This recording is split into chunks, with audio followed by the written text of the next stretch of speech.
Hi dear students, welcome to the mutation institute. और हम लोग अब तक जो है कार्बन के इंट्रोडक्शन को लेकर बात कर चुके हैं और जो लास्ट वीडियो थी वो हमारी इलेक्ट्रॉनिक कॉन्फ़िगरेशन और केमिकल बॉन्ड को लेकर थी। याद रखिए कि केमिकल बॉन्ड हमारे लिए इसलिए ज़रूरी था क्योंकि कार्बन में बॉन्डिंग किस तरह होती है इसको समझाने के लिए मैंने वो स्पेशली आपके लिए वीडियो बनाई थी। तो अब चूंकि हम लोग चैप्टर को आगे कंटिन्यू करते हैं और यहाँ पर हम लोग समझना चाहते हैं टेट्रावैलेंट। क्या समझना चाहते हैं? टेट्रावैलेंट। तो आइए देखिए टेट्रावैलेंट क्या है।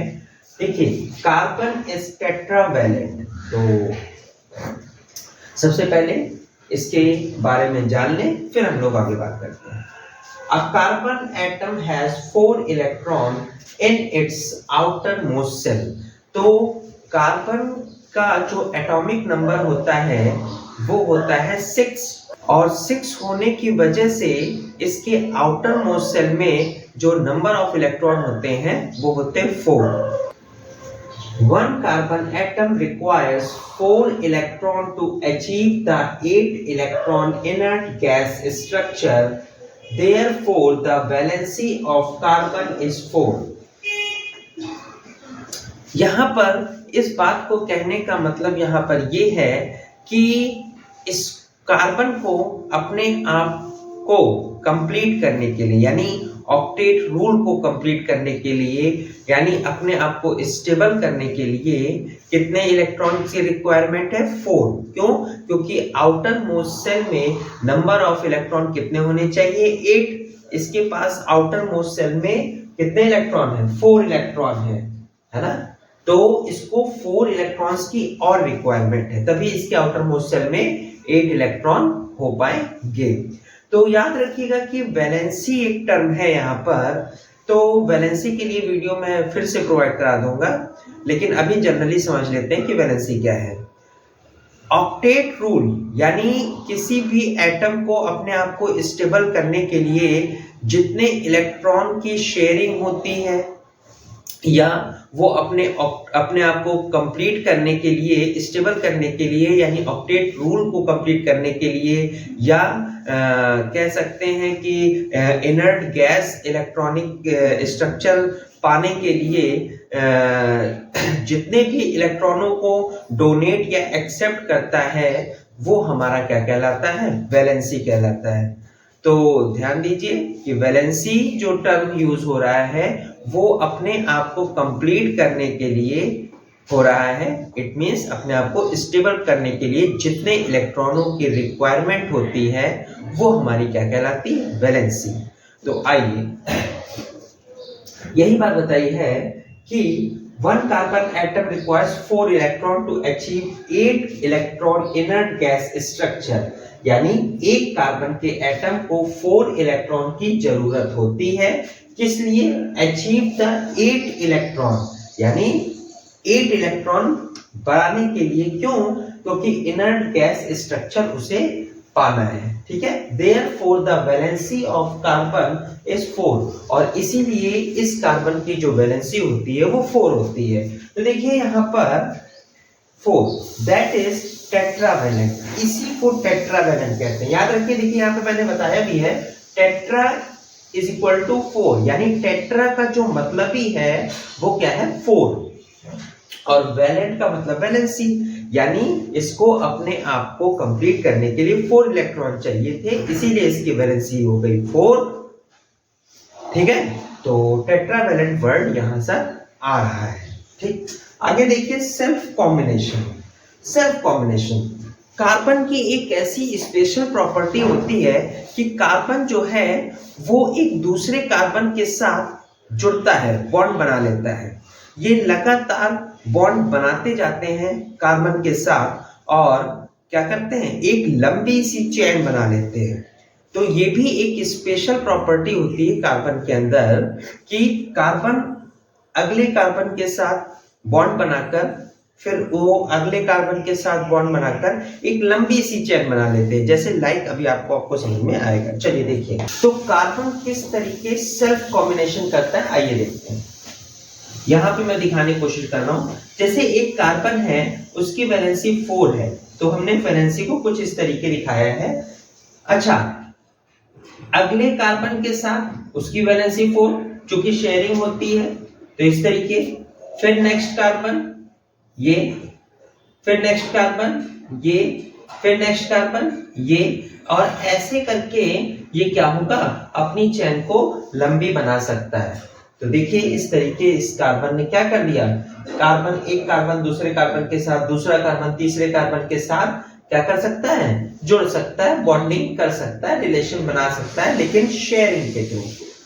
तो इसी प्रोसीजर को सेल्फ कॉम्बिनेशन का नाम जानते हैं। तो आइए देखिए क्या लिखा है, the property of self combination of carbon atom to form long chain, यानी ये एक ऐसी प्रॉपर्टी होती है कार्बन एटम्स की कि वो एक लंबी सी चेन बना सकते हैं, इज यूज्ड टू अस, ये हमारे लिए फायदेमंद है जिसका हम उपयोग करते हैं, because it gives rise a extremely large number of carbon compounds, और इसी की वजह से ये जो चेन बनाने की प्रॉपर्टी है, ये जो सेल्फ कॉम्बिनेशन की प्रॉपर्टी है, इसी वजह से कार्बन बहुत सारे कंपाउंड्स को प्रिपेयर कर सकता है, बना सकता है।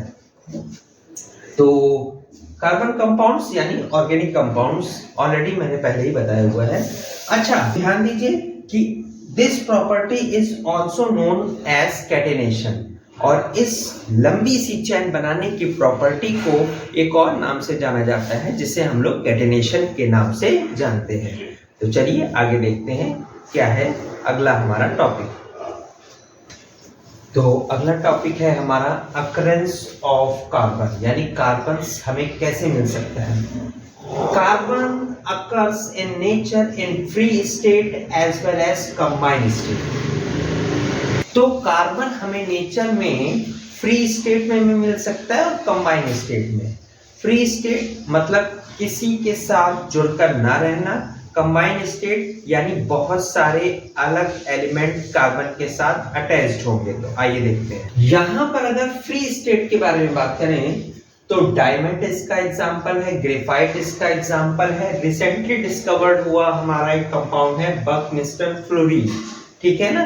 तो चलिए देखिए कंबाइंड स्टेट के बारे में बात करते हैं। तो carbon dioxide, carbonates, fossil fuel, organic compounds, would, cotton, wool etcetera. तो फ्री स्टेट में ये और कंबाइंड स्टेट में ये, ठीक है।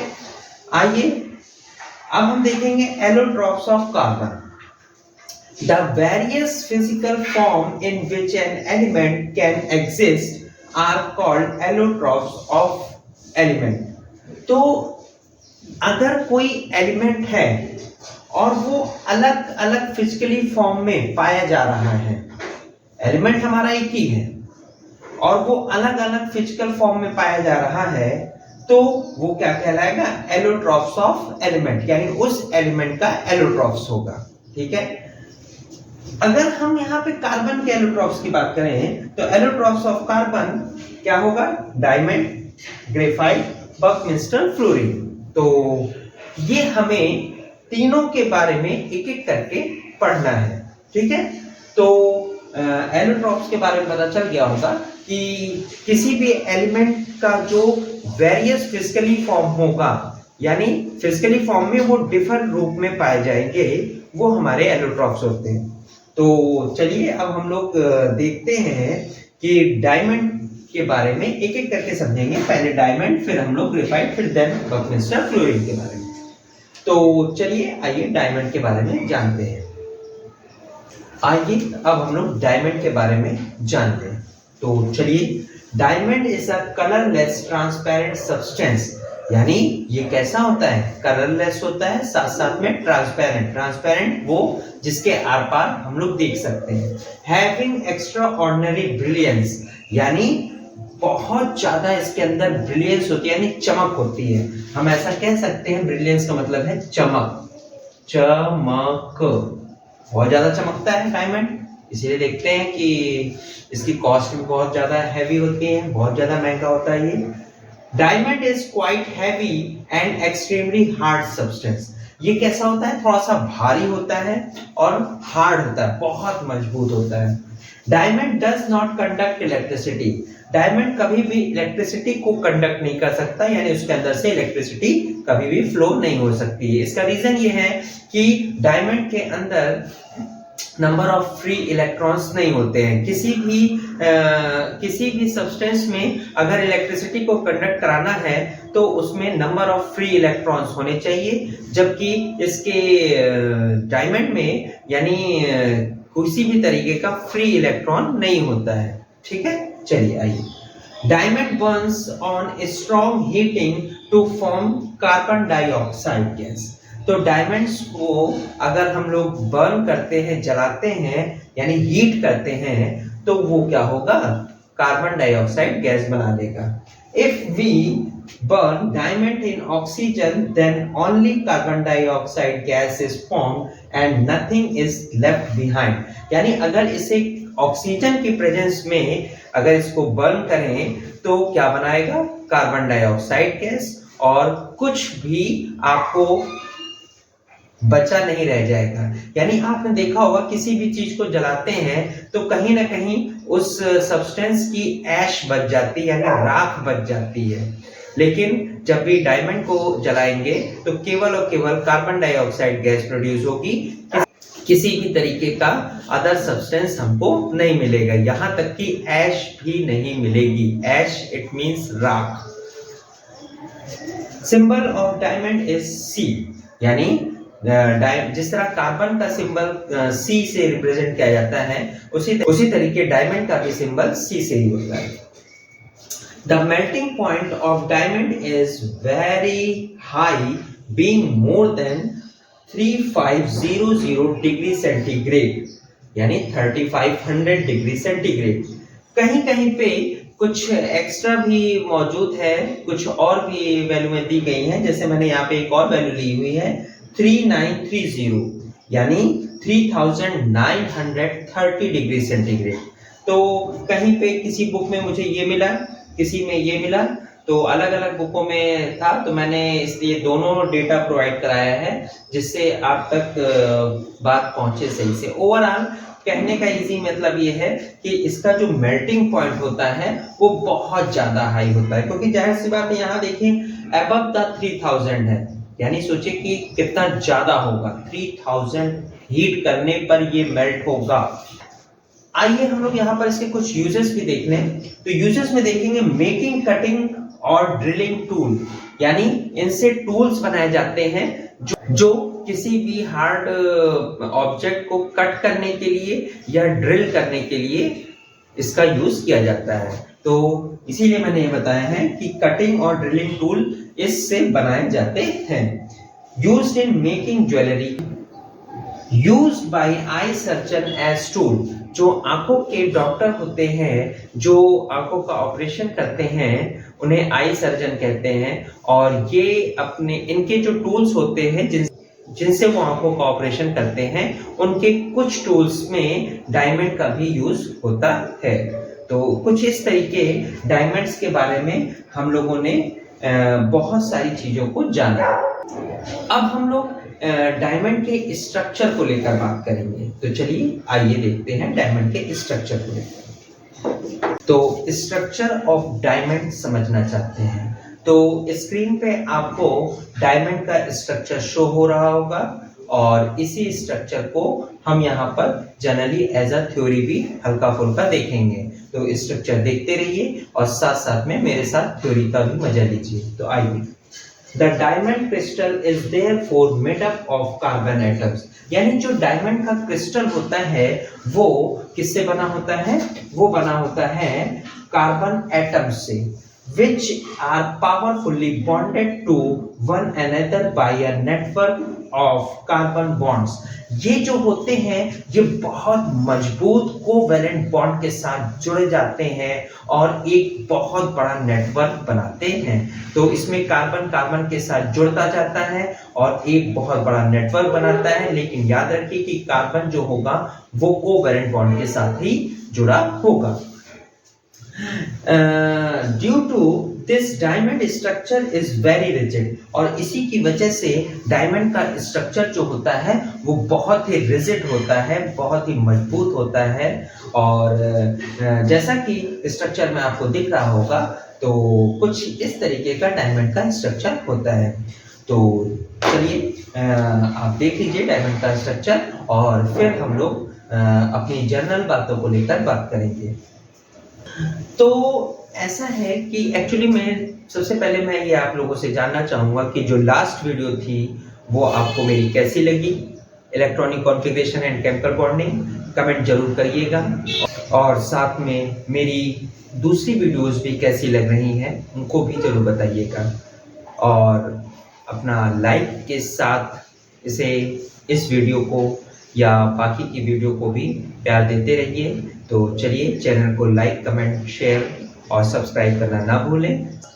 साथ में बेल आइकन को जरूर प्रेस करिए जिससे आने वाली वीडियोस की नोटिफिकेशन मिलती रहेगी।